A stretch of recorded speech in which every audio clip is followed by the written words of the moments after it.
Presta atenção. Do político, independentemente do que vai acontecer, do desdobramento jurídico eleitoral, do ponto de vista do TSE, é desastroso.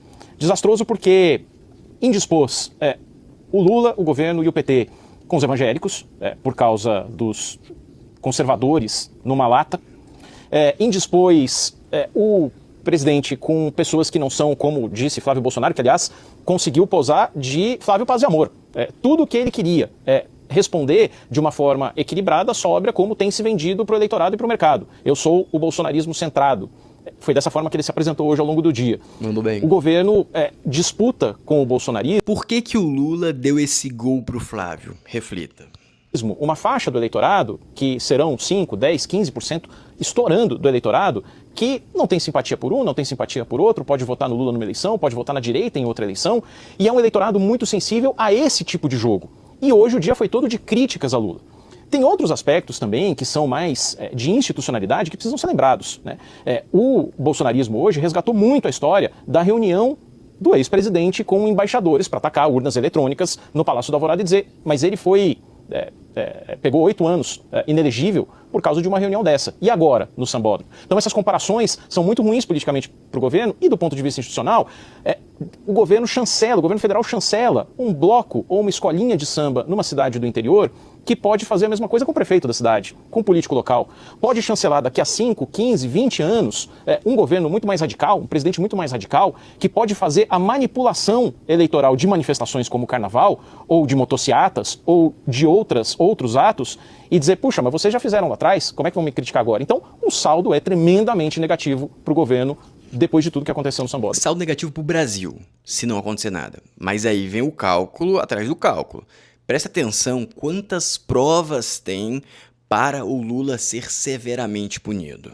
Um ator da Globo deu a prova e deixou escapar aquilo que pode tornar Lula inelegível. Olha isso. O convite dessa comunidade é um motivo de muita honra. Eu soube que foi o próprio Lula que quis que fosse você, é isso? Foi Janja, foi Lula, assim, eu fiquei muito feliz, assim, não tinha como não aceitar esse convite. Quando Paulo Vieira diz que foi o próprio Lula que o escolheu... Influência direta, e tem até um jornalista que falou que o enredo foi escrito pelo marqueteiro, não que foi literalmente escrito, mas que tinha tudo a ver com o marketing do Lula. E ficou muito óbvio isso, ficou extremamente óbvio.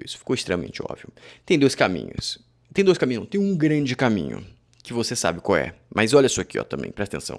Tudo isso, só para explicar, é referente à nossa representação com relação à propaganda eleitoral antecipada.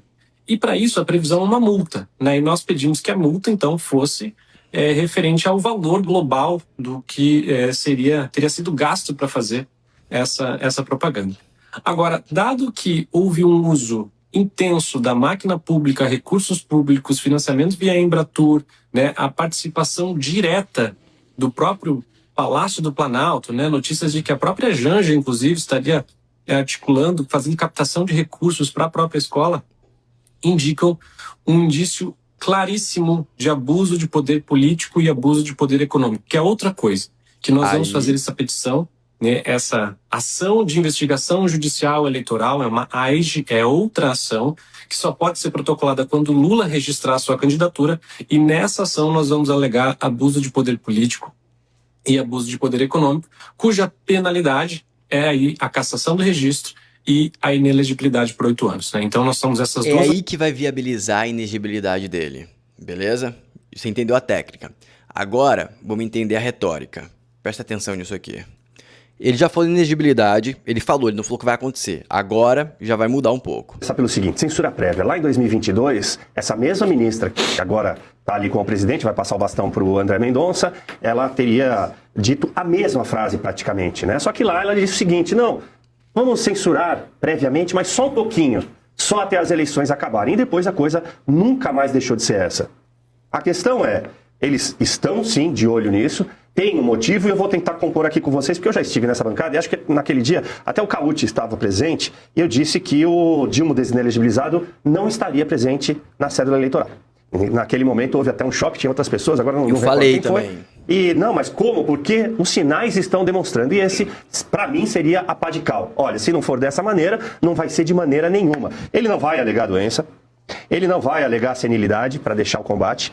Agora, ele sabe, como o professor já colocou, que os números eleitorais dele estão em frangalhos, que muito provavelmente ele vai correr o risco de empatar no Nordeste e no restante do país. As pesquisas já indicam que ele perde para todos os candidatos. Antes perdia só para um ou dois, agora ele perde para todos os candidatos. A economia ele deixou em frangalhos, as finanças ele deixou em frangalhos, a ponto de corrermos o risco de termos alguma coisa similar ao que aconteceu nos Estados Unidos, de não ter dinheiro para pagar as contas públicas recorrentes, ou seja, salário do funcionalismo público já no primeiro semestre de 2027.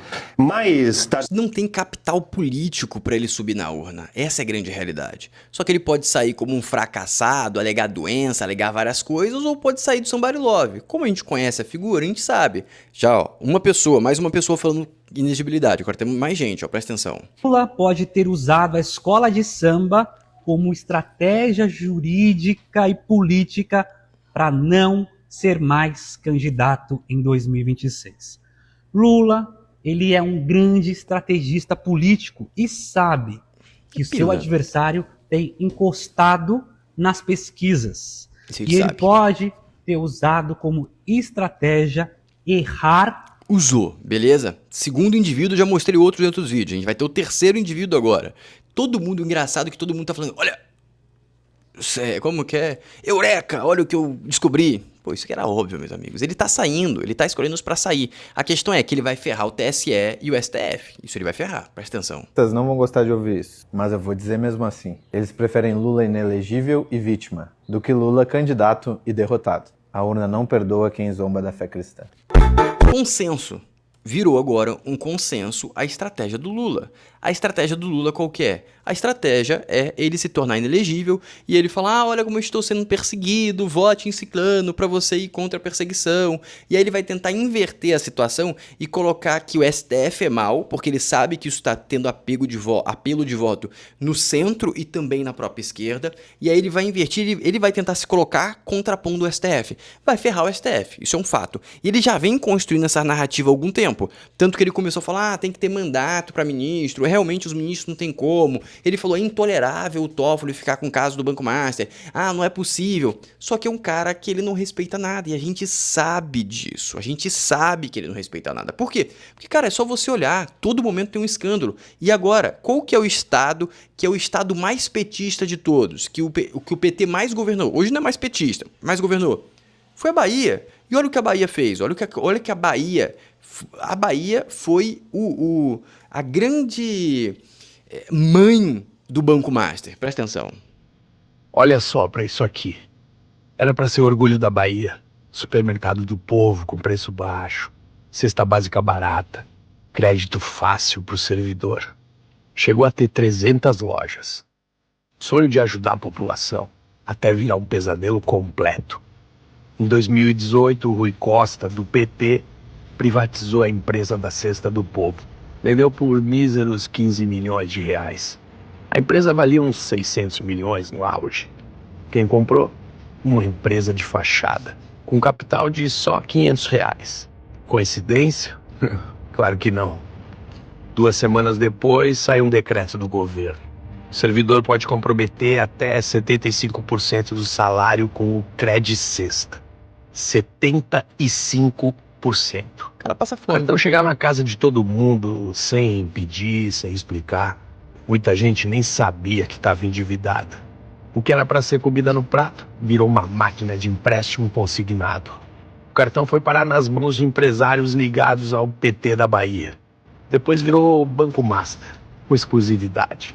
Quanta coincidência. E onde estão os caras por trás disso? Um virou ministro da Casa Civil. Outro é líder do governo no Senado. Eles privatizam o lucro e jogam prejuízo nas costas do povo. Na cara dura, com caneta, decreto e conivência. Aí eu te pergunto, como que esse presidente vai conseguir ficar de pé? Impossível, impossível. E por que não teve vaia? Por que não se teve vaia no desfile? Polícia Federal aborda e coage foliões que vaiaram Lula em camarote. Simplesmente uma galera que estava com camisa do Brasil começou a ser abordada em momentos que eles estavam vaiando, momentos que eles pareciam estar se preparando para fazer uma vaia ou fazendo careta, estavam sendo abordados por policiais federais. por isso que você não teve uma escalada em vaia, porque no momento que um indivíduo é abordado, os outros olham e falam, pô, não vou abordar, que eu não quero estragar meu carnaval. Essa aqui é a grande essência, essa aqui é a grande essência. E por isso que a gente não viu essa deterioração. E também por que o Lula fez de forma tão escancarada? Porque ele quer achar uma porta de saída. Esta é a grande realidade, esta é a grande realidade. E antes de terminar, deixa eu te fazer um convite bem breve, bem rápido. Entre no meu grupo do WhatsApp, que eu fico de olho nas promoções, nas melhores promoções do varejo brasileiro. Por exemplo, essa máquina de lavar profissional, tipo novela, de 10 quilos por R$ 2.800, que está com desconto. Também temos meias, 10 meias por R$ 43, ou seja, R$ 4,30 por par de meia. Temos também fone de ouvido de R$ 87 por R$ 57. No grupo a gente compartilha de tudo, literalmente, a gente acompanha as varejistas e quando eles estão queimando estoque para pagar o próximo estoque, coisa parecida, ou porque está quebrando, a gente te manda o link, o cupom para você comprar extremamente barato. Dito isso, o link está na descrição, fixado no primeiro comentário, também tem o QR Code. Um abraço e até a live que vai começar às 9 horas.